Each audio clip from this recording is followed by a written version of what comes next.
نحمده ونصلي على رسوله الكريم اما بعد۔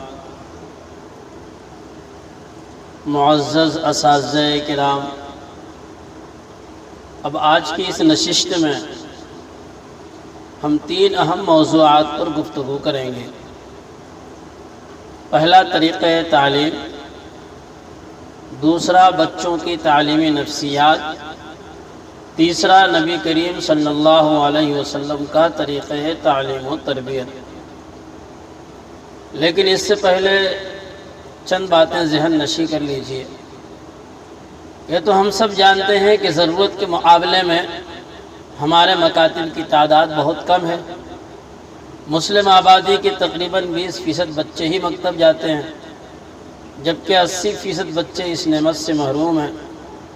اب سوال یہ ہے کہ جو بچے مکتب آ رہے ہیں، کیا انہیں صحیح اور مکمل بنیادی دینی تعلیم مل رہی ہے؟ کیا انہیں ان کی عمر اور نفسیات کے مطابق پڑھایا جا رہا ہے؟ اگر ایسا نہیں ہے تو ہم اپنے مقصد میں کیسے کامیاب ہوں گے؟ ہم میں سے اکثر لوگ یہ سمجھتے ہیں کہ بچے کو تجوید کے ساتھ قرآن پڑھا دینا ہی مکتب کے لیے کافی ہے۔ لیکن کیا مکتب کا مقصد صرف قرآن پڑھانا ہے؟ یقیناً نہیں۔ تو پھر قرآن پڑھانا ہماری بنیادی ذمہ داری تو ہے، مگر اس کے ساتھ بچے کو دین کی ضروری تعلیم دینا بھی اتنا ہی ضروری ہے۔ مجھے ایک شہر کے تربیتی پروگرام میں جانے کا موقع ملا۔ وہاں بتایا گیا کہ 90 سے زائد نورانی مکاتب اور متعدد نورانی قاعدہ کے ٹرینر یہاں موجود ہیں۔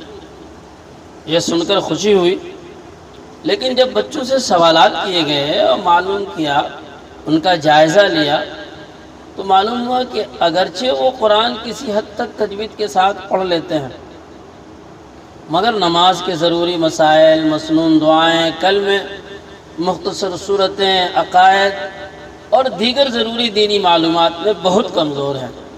یہ ہمارے لیے لمحہ فکریہ ہے۔ ہم نے بچے کو قرآن پڑھایا، مگر قرآن کے مطابق زندگی گزارنے کی تعلیم نہیں دی۔ حالانکہ مکتب کا مقصد صرف قاری بنانا نہیں، بلکہ اچھا مسلمان بنانا ہے۔ اس لیے نصاب میں قرآن کے ساتھ بنیادی عقائد، کلمے، نماز، طہارت کے مسائل، مسنون دعائیں، منتخب صورتیں، اردو پڑھنا لکھنا، اس کو بھی شامل کرنا ضروری ہے۔ اگر ہم 30-40 سال پہلے کے مکتب کو دیکھیں تو وہاں قرآن کے ساتھ یہ تمام مضامین پڑھائے جاتے تھے۔ البتہ ایک کمی یہ تھی کہ تجوید پر پوری توجہ نہیں دی جاتی تھی۔ اسی کمی کو دور کرنے کے لیے علماء نے نورانی قاعدہ اور تجوید کی تربیت کو عام کیا، جو ایک بڑی دینی خدمت تھی۔ لیکن رفتہ رفتہ یہ ایک رسم بن کر رہ گئی اور ہم نے وسیلے کو مقصد بنا لیا۔ نورانی قاعدہ تو صحیح قرآن پڑھانے کا ذریعہ تھا، مگر ہماری ساری توجہ اسی تک محدود ہو کر رہ گئی اور مکتب کے دوسرے بنیادی مقاصد پس منظر میں چلے گئے۔ آج نورانی قاعدہ اور تجوید کی تربیت تو ہوتی ہے، لیکن کم ہی یہ بتایا جاتا ہے کہ مختلف عمر کے بچوں کو کیسے پڑھایا جائے، ان کی نفسیات کیا ہے، سبق یاد کرانے کا مؤثر طریقہ کیا ہے، اور کون سا مضمون کس ترتیب سے پڑھایا جائے۔ اسی کا نتیجہ ہے کہ بعض جگہوں پر تجوید کے نام پر اتنی سختی کی جاتی ہے کہ بچہ مکتب سے محبت کرنے کے بجائے اس سے خوف کھانے لگتا ہے۔ حالانکہ ہمارا مقصد یہ ہونا چاہیے کہ بچہ اپنے گھر کے بعد مکتب کو سب سے محبوب جگہ سمجھے۔ اس لیے ضروری ہے کہ ہم اپنے طریقہ تعلیم پر دوبارہ غور کریں، تاکہ ہمارے مکاتب میں صحیح تعلیم بھی ہو، بہترین تربیت بھی ہو، اور ہم ایسی نسل تیار کریں جو صرف قرآن پڑھنے والی نہیں بلکہ قرآن پر عمل کرنے والی ہو۔ آئیے اب ہم اصل موضوع کی طرف آتے ہیں، اور وہ ہے طریقہ تعلیم کے اقسام۔ آپ کو پچھلی نشستوں میں یہ بتایا جا چکا ہے کہ ایک کامیاب مکتب کے لیے ہر چیزوں کا ہونا ضروری ہے: نظام، نصاب، طریقہ تعلیم اور نگرانی۔ اگر نظام اور نصاب بہتر ہوں لیکن اساتذہ کا طریقہ تدریس بہتر نہ ہو تو وہ مکتب کامیاب نہیں کہلائے گا۔ سب سے پہلے یہ بات ذہن میں رکھ لیجیے کہ تعلیم انسان کی زندگی کا بنیادی ستون ہے۔ نصاب کا صرف اچھا ہونا کافی نہیں، بلکہ اسے پڑھانے کا طریقہ بھی درست ہونا ضروری ہے۔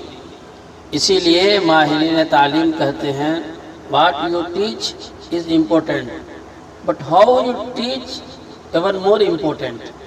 کیا آپ کیا پڑھاتے ہیں یہ اہم ہے، لیکن آپ کیسے پڑھاتے ہیں یہ اس سے بھی زیادہ اہم ہے۔ اسی بنیاد پر طریقہ تعلیم کی 3 بنیادی قسمیں بیان کی جائیں گی۔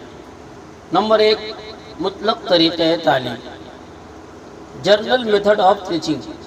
یہ وہ عمومی اصول ہیں جو ہر قسم کی تعلیم میں یکساں طور پر ضروری ہوتے ہیں، چاہے آپ قرآن پڑھائیں، حدیث پڑھائیں، فقہ پڑھائیں، اردو پڑھائیں یا کوئی اور مضمون ہو۔ دوسرا،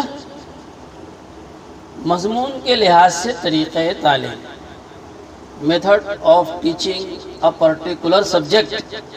ہر مضمون کی نوعیت الگ ہوتی ہے، اس لیے ہر مضمون کو پڑھانے کا طریقہ بھی الگ ہونا چاہیے۔ مثلاً قاعدہ اور قرآن پڑھانے کا طریقہ، دعائیں یاد کرانے کا طریقہ، دینیات پڑھانے کا انداز، سیرت بیان کرنے کا اسلوب، حفظ صورت کا طریقہ، اردو پڑھانے کا انداز، ہر ایک کا طریقہ ایک دوسرے سے مختلف ہوگا۔ جیسے ہم دنیاوی مضامین کو دیکھتے ہیں، میتھ ہے، سائنس ہے، زبان ہے، سماجی علوم ہے، ہر ایک کا تدریسی انداز جداگانہ ہوتا ہے۔